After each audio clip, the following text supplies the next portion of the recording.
안녕하세요. 아로랑 테크튜브 아로랑입니다. 오늘은 2022년 이 플래그십 스마트폰들에 적용될 새로운 기술, 새로운 스펙들에 대해서 쭉 한번 정리해보는 시간 준비했습니다.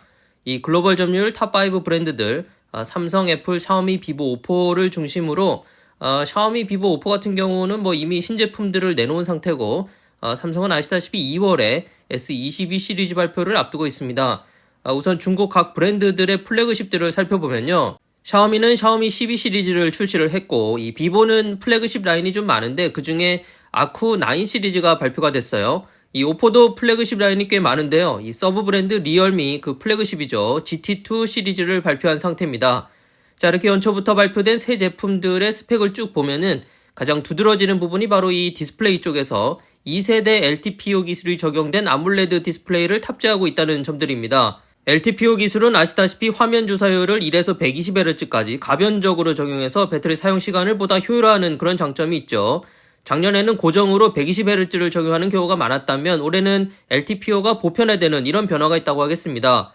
화면 해상도 역시 작년에는 FHD 플러스가 기준이었다면 올해는 2K 해상도를 기본적으로 적용하고 있는 모습이고요.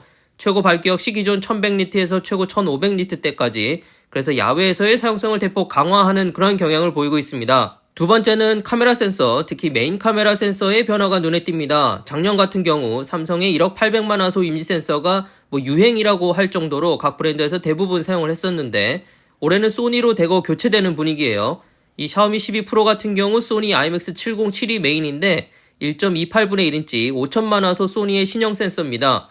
리얼미 GT2 프로의 경우는 소니 IMX766 1.56분의 1인치 역시 5천만 화소 센서를 탑재했고요.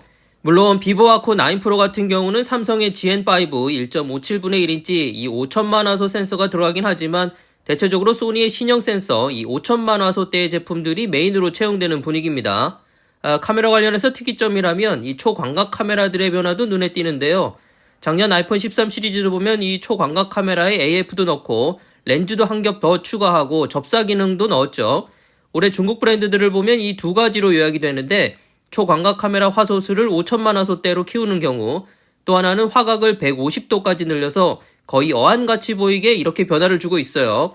대신 망원 카메라를 빼고 메인 카메라 디지털 줌으로 대체를 해서 무게에 대한 부담과 이 단가를 줄이는 모습도 보이고 있습니다. 세 번째는 보편화되는 고속 충전입니다. 이제는 기본이 60W 이상으로 세팅되는 그런 분위기인데요. 샤오미 12 프로는 120W 고속 충전을 지원하면서 완충이 20분도 안 걸리는 상황이고, 아쿠 9 프로 역시 120W를 적용해서 역시 이 완충이 20분이 안 걸려요. 유선 고속 충전은 보시는 것처럼 120W가 일반적이다 쉽게 적용되고 있고, 무선 충전 역시 50W까지 지원하는 추세입니다. 마지막으로 최신 프로세서, 올해부터는 이 스냅드래곤이 네이밍을 좀 변경했죠. 스냅 888, 888 플러스 이렇게 가는 게 아니고 스냅 8 젠 1이라고 새롭게 네이밍을 하고 있습니다.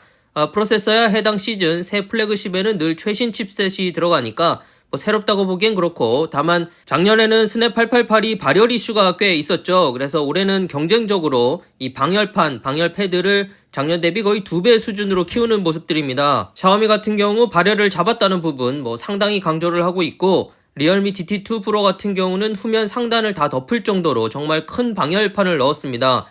그래서 현재 스냅 8 젠 1의 발열 관련 테스트들이 이제 나온 것을 보면 발열 억제 부분에서는 전세대 프로세서 대비 상당히 안정화된 결과물들이 나오고 있어요. 갤럭시 S22 시리즈도 루머에 의하면 발열 관련해서 상당히 신경을 썼다 이런 얘기도 들리고, 인위적인 성능 제한만 걸지 않는다면 최소한 발열 문제는 큰 걱정을 안 해도 되지 않겠나 싶습니다. 자, 오늘은 2022년 각 브랜드들의 플래그십 스마트폰에 들어가는 새로운 기술, 새로운 스펙들, 어떤 트렌드랄지 한번 쭉 정리해보는 시간이었는데요.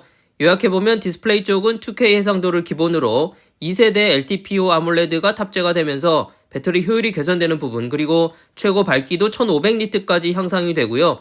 카메라 쪽은 메인 광각의 경우 센서들이 전세대 대비 더 커지면서 이 소니 센서가 많이 탑재되는 모습들, 또 초광각은 화각을 더 넓힌다거나 화소수를 5천만 화소대로 키운다거나, 반면 망원은 단가와 무게를 고려해서 좀 제외하는 방향으로 그렇게 정리가 되는 것 같습니다. 그리고 배터리 쪽에서는 120W 고속 충전이 보편화되는 무선 충전도 50W 이상 상향 평준화되는 모습이고, 특이사항이라면 중국 브랜드들은 삼성이나 애플과는 달리 이 고속 충전기를 패키지에 포함해서 판매하는 모습을 보이고 있습니다.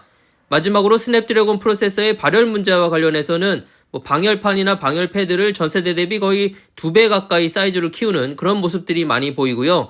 어떠세요? 이렇게 쭉 한번 정리하고 나니까 올해 신상 플래그십 휴대폰들의 어떤 트렌드가 한눈에 좀 들어오는 것 같기도 합니다. 근데 글쎄요, 이제는 휴대폰이 하드웨어적으로 이 소위 말하는 실사용에 있어서 부족함이 느껴지는 부분은 거의 없지 않나 싶습니다. 2, 3년 된 휴대폰도 아직 생생한 경우가 많으니까요.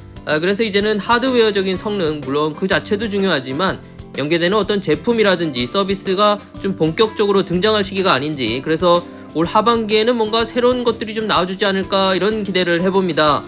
자, 오늘 준비한 영상은 여기까지고요. 저는 다음 영상으로 또 인사드리겠습니다. 감사합니다.